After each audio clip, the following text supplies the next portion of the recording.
For this video, I'm checking out Dezerland here in Orlando, Florida.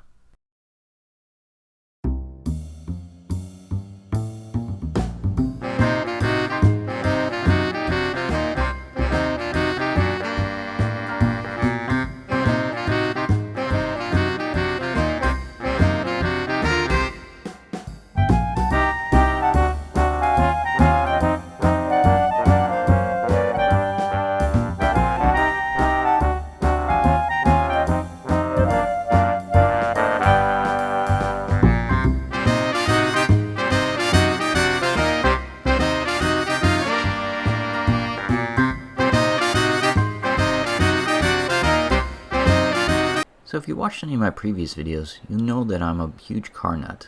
I've filmed quite a few car shows and car museums over the years. Now this is the biggest car museum I've ever been to, and I've been to some really big, impressive ones, including I went to the Corvette Museum in Kentucky. I used to really love going to Mark Martin's classic car museum in Daytona Beach, but I think that went out of business around 10-15 years ago. Dezerland is absolutely massive. So this used to be a former dead mall, and it became this Dezerland Park. And this place is ridiculous in scale. It's 800,000 square feet because, like I said, it was originally built as a shopping mall. Just walking around, seeing all the cars here, and it's the most impressive car collection I've ever seen. There's hundreds and hundreds of cars, and when you look at the arcade and the James Bond lounge and James Bond museum and pinball hall, and there's so many other things to do here besides the car museum. It's really an impressive facility, and I highly recommend it if you're into cars or James Bond for sure. One of the things that really blew me away at this particular museum is just how many movie prop cars that they had. They had like a lot of screen used vehicles.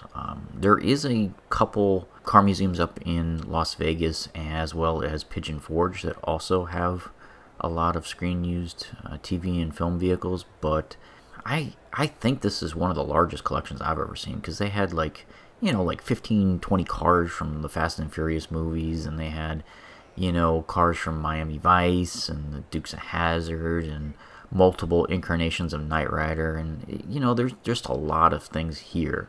I mean, I did have a slight pet peeve that their version of Christine is one model year off. I believe they had a 1959 Plymouth standing in for a 1958 Plymouth, which was what was used in the actual Christine movie. But, I get it.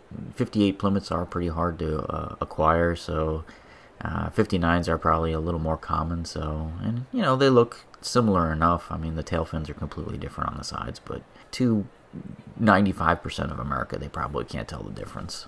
I remember going to the Volo Museum, which was pretty heavy on TV and screen-used cars, and that's definitely a similar experience to this one. I just think that this is the larger museum by far. There's just a lot more to do. And the thing is, I'm talking about like just the TV and screen used cars. That's just a small section of this museum. They've got, a Chrysler lounge where it's loaded with like Imperials, and they've got a muscle car area, a British Invasion where it's all like MGs and Triumphs and Rolls Royces, and there's a Thunderbird room where it's all like Ford Thunderbirds, and there's a Corvette section, and it's just a really impressive place. And they even have a military area with just all these Jeeps and military transport vehicles, and I've just never seen anything like it.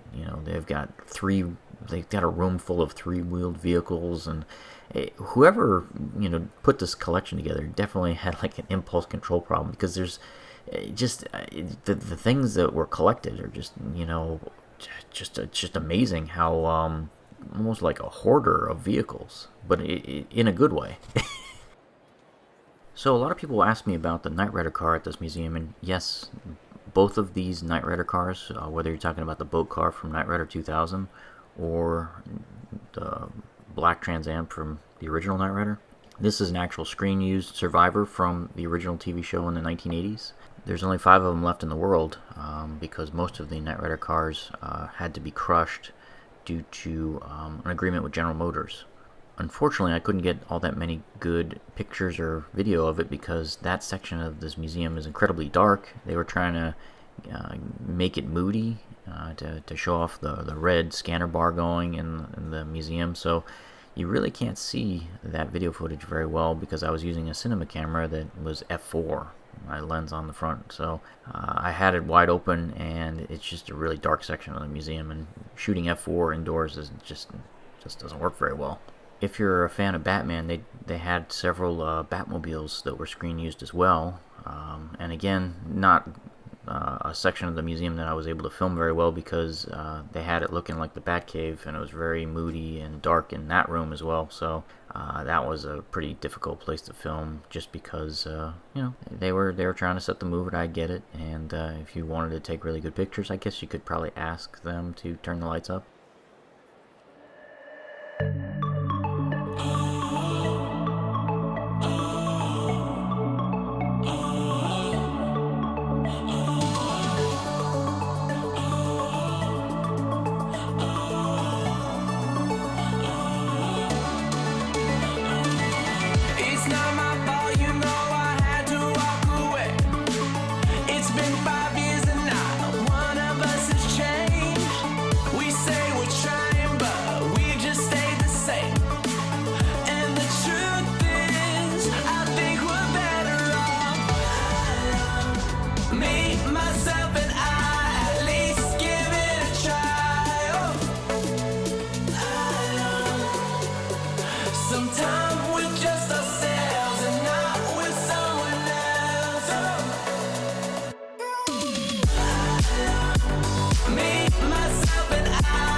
Thanks for watching this episode of The Adventure Schmuck. If you enjoyed today's video, don't forget to like and subscribe. See everyone next week.